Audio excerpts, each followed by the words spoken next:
What will it take to destroy this pizza reviewer? Many people only know Dave Portnoy as the social media guy with really good opinions on pizza, but he is the founder and owner of Barstool Sports, a company he sold for $551 million in 2023, then 4 months later bought the entire company back for just $1. He is also known for being extremely controversial, as he $1? has been accused of just about every horrible thing you can imagine. Now, Dave put himself in these situations with his own words or actions. Frat boy jokes like, if you're a size 6 and you're wearing skinny jeans, you kind of deserve to be raped, didn't help him when one of his rendezvous with a 19-year-old turned into a very serious allegation. And whenever a new controversy comes up, he doesn't run to a PR team. He broadcasts his responses raw and unfiltered, never apologizing because he doesn't think he has done anything wrong. His bold approach to social media and business has earned him millions of diehard fans around the world, supporting him through every accusation, making Dave grow bigger and stronger. His opposers see him as some sort of pizza-eating, gambling supervillain, wondering when all of this will reach a tipping point. After graduating from Swampscott High School in Massachusetts, Portnoy pursued a degree in education at the University of Michigan, where he developed his love of partying, gambling, and pizza, 3 things that meant so much to him he would dedicate his whole life to it. In June of 2003, the very first issue of the Barstool Sports newspaper hit the streets of Boston, the only newspaper in Boston written by the common man for the common man. The people at Barstool Sports are a bunch of average Joes who, like most guys, love sports, gambling, golfing, and chasing short skirts. Dave drove around in his Astro van, dropping the paper off at newsstands, bars, and subway stations, hoping people would read his work. At the time, Dave didn't really know what he wanted to do or how he could make money from it, but he was fixated on building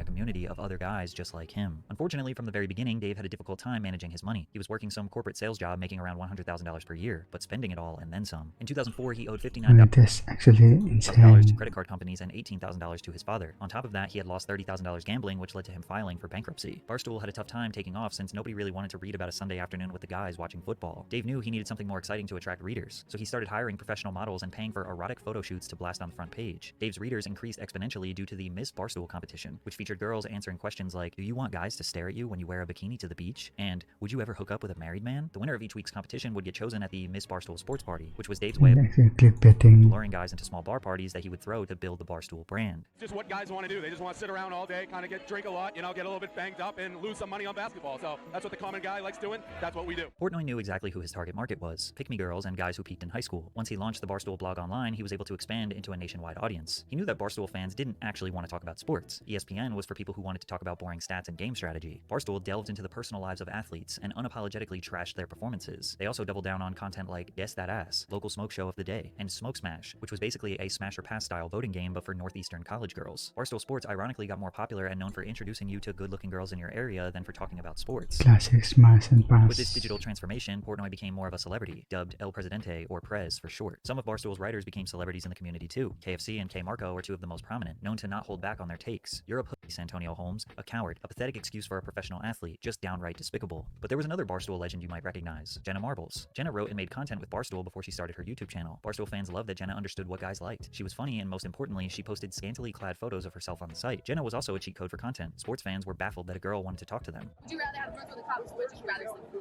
sleep? Jenna, as well as other girls, served as promoters for the Barstool parties, which led to hundreds, sometimes thousands of fans showing up for the festivities. Iconic catchphrases like Viva la Stool and Stoolapalooza ran rampant throughout colleges in the early 2010s. Frat kids all over would proudly hang their Barstool flags. Eager to financially capitalize on the loyalty of these students, Portnoy launched the Stoolapalooza tour with Sammy Adams, 6 shows in Northeastern colleges in which he was expecting to have a couple hundred attendees. Then the school started offering the large auditoriums, and at the blink of an eye, they were selling thousands of tickets. They followed the series with the Barstool Blackout Tour, a neon and blacklight-themed live concert series across the eastern United States that featured the likes of Sammy Adams, Mac Miller, Mike Posner, as well as EDM DJs. They built a reputation for being the craziest college party promoters in the country, which would only end badly. In April of 2012, 24 young people who attended a blackout party in Montclair, New Jersey were hospitalized for severe intoxication. A month before that, a Barstool blackout show was abruptly canceled, with arrests made and over 300 counterfeit ID cards being seized. To make things worse, they were accused of actively promoting culture. This is a difficult thing to prove, that is until people read Dave's blog Okay, what concern again? in 2010 where he wrote, even though I never condone rape, if you're a size 6 and you're wearing skinny jeans, you kind of deserve to be raped, right? The 33-year-old also said the following: we don't condone rape of any kind at our blackout parties. However, if a chick passes out, that's a gray area. Now, most people are quick to say that Dave is just joking. And again, Gray area? What? Dave knows his target audience. This type of joke crushes around his buddies in the bar. On an interview with Inside Edition, Dave doubled down on his comments. You posted the following on your site: I never condone rape, but if you're a size 6 and you're wearing skinny jeans, you kind of deserve to be raped. Correct. I stand by that. I think it's a funny joke. You think it's funny? No. Okay, that's kind of an I hint. didn't say that. I think it's a funny joke. Do you understand how offensive that is? No, I obviously don't. Others argued that these jokes, as well as the over-fetishization and objectification of women throughout the Barstool culture, promotes men assaulting or at least harassing women. In August of 2011, Portnoy faced further backlash after posting explicit images featuring the 2-year-old son of legendary quarterback Tom Brady. The photo was a leaked paparazzi image of Tom's family at the beach, and his baby boy was naked. The article was posted to the Barstool Sports page titled, "Check out the howitzer on Brady's kid." In case you're curious, a howitzer is basically a military-grade cannon. The photos also accompanied a short article glamorizing Okay, and now it's getting weird here. psychoanalyzing the child's genitalia, but Dave said his comments were not sexual. David, thanks for being with us. I want to ask you first of all, because I've got people saying that you're out of line, not only with the picture of the 2-year-old boy, but the comments about the boy's private parts. You're on the air. What do you say? Yeah, I don't see it that way at all. I don't think it's out of line at all, or else I wouldn't have posted it. How then would you describe how you describe the little boy's private parts? I said he had a big howitzer. Despite all the backlash, Dave did not think he did anything wrong, nor did he want to delete the post. I had no intentions of taking it down until the visit from the cops. I met with them, they asked me to take it down in the best interest of everybody involved. I told them I'd call them back in an hour with my decision, and then took it down. I basically didn't want to get into a pissing contest with the cops or the state. There's no such thing as bad publicity, they say. Dave is a true testament to that. Dave's controversies only continue to benefit him and the Barstool brand, attracting more guys who love Another one of raunchy those. humor, gambling, and sports. He also attracted more haters, who formed an alliance called Knockout Barstool, a group created in opposition of the blog's use of jokes and light attitude towards sexual assault. Knockout Barstool rallied and protested one of their blackout events at Northwestern University. Right now, we're driving over to a mass protest about me. Perpetuating culture, victim blaming, sexism, misogyny, homophobia, racism. This is just outrageous. You need to identify them and make them known. The protest moved outside of the event where partiers dressed in neon clothing encouraged the chaos. Dave never got a chance to speak, but felt that this was all an overreaction. And what I was going to say Yeah, he doesn't even have a mic. is, listen, we're Yeah, in just give him the mic, bro. just as much as you. We don't believe in it. You guys are taking 2 jokes that were clearly satirical, blowing them out of proportion. We're on your side in that we don't like. You guys are just fighting the wrong battle. You would think that Barstool was drowning in money due to the cult fanbase and overwhelming brand recognition, but profit margins on these live shows were slim, and it cost tens of thousands of dollars to book talent. Dave ran the website out of his messy apartment with his small team of loyal bloggers. Ad revenue earned from the website traffic was barely enough to keep them afloat. Dave was now in his mid-30s and refused to give up on his dream. As we approached the mid-2010s, it became increasingly obvious that social media sites like Instagram, Snapchat, Twitter, and YouTube were taking up more of our time, especially Barstool sports fans' time. They stopped printing the newspaper and fully focused on digital. The Barstool YouTube channel posted casual vlogs, highlights from their events, and even had EDP on there hosting weekly sports recaps. It was the personalities of their creators like Big Cat, KFC, Hank, and Blind Mike that kept the fandom locked in. EDP? The Bro Show was one of their more popular series. Part of My Take was their comedic sports podcast, which featured controversial sports opinions. The guys also hosted a daily radio podcast show called The Rundown to stay in touch with the fanbase. However, the most iconic show they created was Dave's pizza review series, One Bite. Dave would travel around Massachusetts and eventually the whole country in search of the best pizza. He would take one bite of the slice and the crust and give it a rating from 1 to 10. After just a few episodes, Dave wisely made One Bite Pizza Reviews its own YouTube channel, which became so popular that people started recognizing him more as the pizza review guy rather than the owner of Barstool Sports Media. It was now John Cena. 2016, 12 years after the brand was established, and Dave was still pinching pennies to make his dream a reality. Barstool's social media reach was not massive, but the brand recognition was unlike anything else at the time. Plus, they were known by literally everyone in Boston. Their words and blog write-ups pulsated throughout the city. Barstool was the politically incorrect and downright filthy sports network / men's lifestyle brand, but it had way too many moving parts than Dave knew how to handle, and he finally decided it was time to sell. Due to its 5 million monthly website viewers and immense advertising potential, Barstool was able to sell 51% of the company to the Chernin investment group at a $10 to $15 million valuation. The valuation shocked everyone. Barstool was definitely big, but nobody thought it was $20 million big. Portnoy says he was able to put millions in his pocket while still pouring the majority of the lump acquisition sum into the business, and that's exactly what he did. But Barstool being acquired by a corporation was obviously going to change things. Slowly but surely, Dave would become closer to the traditional corporate sports network he wanted to destroy. A new CEO stepped in, Erica Nardini, to handle the company's financial direction, while Dave focused on content strategy. He knew he couldn't hold people's attention alone, so he scouted talent, and his mindset was simple. Find creative people and let them do whatever they want, and some hit and some don't. They started filming what it was like to work behind the scenes at a sports network. Stool Scenes was their unorganized, unscripted reality show of what it's like to work at the Barstool office. They acquired Rough and Rowdy, which is a pay-per-view boxing / brawling event that mostly features highly untrained individuals sloppily scrapping for a cheap payday. They acquired Michael Rappaport and his infamous rant series. Chicks in the Office started as an Instagram series featuring Barstool girls talking about pop culture. Caleb Presley was doing comedic on-the-street interviews. They acquired the Call Her Daddy podcast that was started by Alexandra Cooper and Yeah, Sophia there's a lot going on in there. Franklin. 2018 was easily the most chaotic and experimental time for Barstool. They were launching multiple series ideas every week, testing personalities to see who the fans would gravitate towards. Spin Zone, Wine Walks, Chicks Being Chicks, Gooned Up, Healthy Scratches. They would come up with an idea, slap a name on it, and throw it at the wall to see if it sticks. But with the growth of the company meant that controversies that Dave thought were small would become huge news. In June of 2018, Portnoy said on Barstool Radio that Rhea Kufo, a 20-year-old on-camera Barstool personality, would not be able to put her face in front of a camera in 5 years because people will throw up. Disgusted by the headline, Rhea confronted Dave, asking him why he would make such a rude comment. Are we going to talk about how Dave's ass is in the jackpot, or because he said that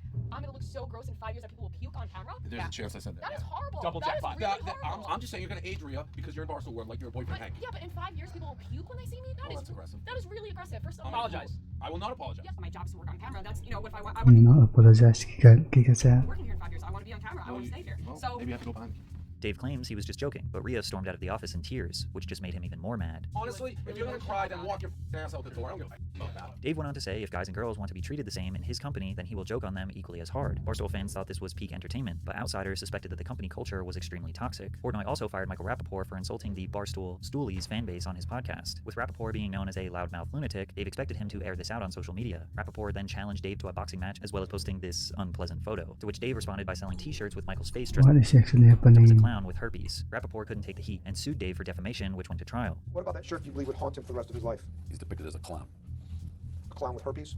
You said that, not me. Rappaport lost the lawsuit as there was no grounds for defamation. The workplace environment became such a large discussion on social media that Rafi Letzer, a staff writer at Live Science, tweeted encouraging Barstool sports employees to send him a private message about the unionization process. Dave replied that he would fire any Barstool employee on the spot if they DM'd him, to which U.S. Congresswoman AOC chimed in and let Dave know that his threats could land him in major legal trouble. All workers in the U.S. have the protected freedom to organize for better conditions. Apparently, Dave's tweets led to an investigation from the National Labor Relations Board. Dave, who is known to never apologize nor take back his word, deleted his threatening tweets, but did post a Union Buster shirt for sale. The ironic part about all of this controversy is that we don't even know if Barstool employees wanted to actually form a union in the first place. All of this workplace controversy just made Dave realize how different his company is now. Small jokes that were previously treated as just guys being guys can now become national news that led to investigations and lawsuits. He needed to drift away from his common man There should become bigger, more controversies. ways and be more professional. But Barstool had more momentum than ever. They launched the One Bite app where fans could rank pizzerias around the world after visiting them. The app gained 175,000 downloads in its first month. Barstool claimed that each review earns about 796,000 views per episode across their YouTube, Instagram, website, app, and other platforms. As you can imagine, this is extremely great marketing for small business pizzerias around the country, who would see immediate sales increases whenever Dave would post his reviews. With all this momentum, Dave struck the biggest deal of his career. Penn Gaming announced that it has entered into an agreement to acquire a 36% stake in Barstool Sports for approximately $163 million in cash and convertible preferred stock, making the company worth about $450 million. Portnoy now only owned roughly 10% of the company, but he was filthy rich and had a multi-million-dollar machine backing him. To make things even better, the pandemic caused the entire world to be trapped inside, which made all of Barstool's content platforms exponentially increase. One Bite, Part of My Take, BFF's podcast, Foreplay Golf, Call Her Daddy, Sunday Conversations, and every single Barstool original program were skyrocketing in popularity. They were dominating the media landscape on all platforms. Dave also introduced a charity fund to help small businesses impacted by COVID-related lockdowns. Two of the businesses chosen for the fund, Borelli's and Mamma Mia 44th Southwest, both in New York City, were restaurants that he had previously visited as a part of his pizza review program. In total, 2020 saw Portnoy raise nearly $30 million for 167 small businesses in the U.S. By the end of COVID lockdowns, Portnoy had raised more than $40 million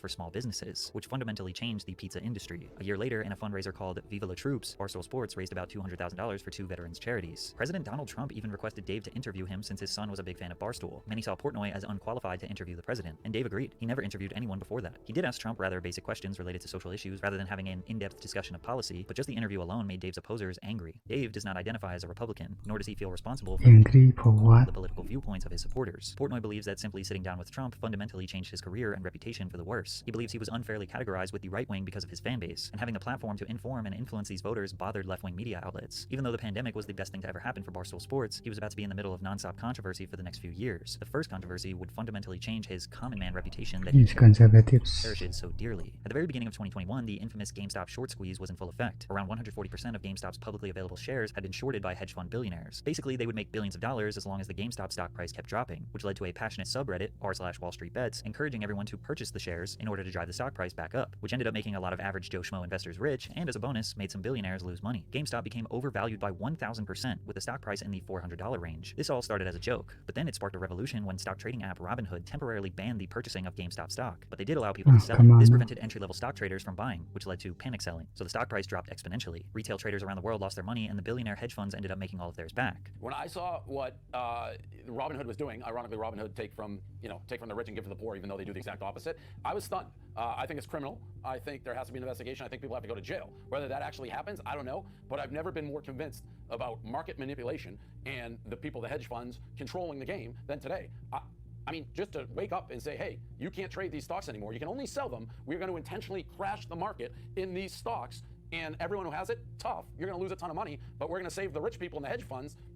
Shocking. Portnoy went on various news outlets demanding an investigation into Robinhood, demanding that the Robinhood CEO admit that he was trying to protect his billionaire friends. Despite the rigging of the market, Portnoy tweeted diamond hands, reassuring that he would hold on to his stock no matter what. You only lose when you sell, they say. Retail investors around the world respected Dave's honor. He was their leader, using his platform to demand change from the obviously corrupt market. But just 3 short days later, Dave tweeted that he sold his shares in GameStop at a whopping $700,000 loss. The loss was okay for Portnoy, who was worth a cool $100 million, but all the average common men that saw Portnoy as nothing. them realize he is just another multimillionaire who is not willing to risk an insanely small percentage of his overabundance of wealth. Paper Hands Portnoy became his new nickname, and for the first time, his own fan base started second-guessing their support for the prez. But this was just the beginning. Dave's 2021 was about to get much worse. In November of 2021, Business Insider published an article claiming that the Barstool founder had subjected numerous young women to violent, humiliating sex acts. One female mentioned in the piece went by the name of Madison, who was a 20-year-old college student at the time. Madison commented on one of Portnoy's Instagram posts, then he DM'd her. The discussion transitioned to Snapchat and text messaging, where the focus promptly shifted to the subject of sex. Madison claimed that Portnoy shared explicit videos of women he had been intimate with, and in the messages examined by Insider, persistently urged to disclose her own sexual fantasies. I mean, actually, this one's kind of common, wrote Madison, like a fantasy, where I don't have any control of what's going on. You and I are going to get along so well, Portnoy responded. The Barstool founder bought her a ticket to his home in Nantucket. According to Madison, the trip was a traumatic experience, with Portnoy pulling out his phone and filming her without her permission as she performed oral on him. The article continues to go into great detail about how rough and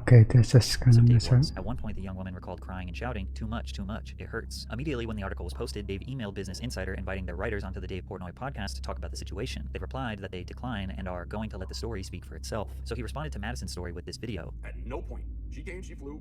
We did have pizza, hung out, hooked up. At no point during it. At no point was it not 100% consensual. At no point did she ask me to stop. At no point did either of us think something unseemly happened. There was no weirdness after. It was totally fine, normal interaction. Only his statement. Sexual, 100% consensual. My lawyer's like, don't, make these blanket statements. I'm telling you now, her version of events is not true on our hookup. Just not true. Neither of us were like, oh, you shouldn't be doing it. It was 100,000,000% consensual. What's going on in her brain? I have no idea. Her actions, outward, all 100% normal. Wasn't alarmed, never thought about it. Now, after we hooked up, we were hanging out more, and it just became one of those situations where we just agreed basically on everything from, is it raining or sunny out? It was just oil and vinegar. 2 people who did not get along, did not see the world the same way. Dave was able to provide a screen recording of the girl's Instagram, who posted 3 photos at the time of this encounter. First, they can be seen playing Scrabble. She says, me beating Dave Portnoy in Scrabble. Then the next image, which Dave says is blurred because he doesn't want people to send hate her way, with a caption that read, Portnoy was a dick and lame and grumpy. I think grumpy is the exact line they use in the Business Insider, how she described me. He gets a 2 or 10 from me. If he ever truly pisses me off, I have lots of content to expose him with. I'm gonna stick with athletes.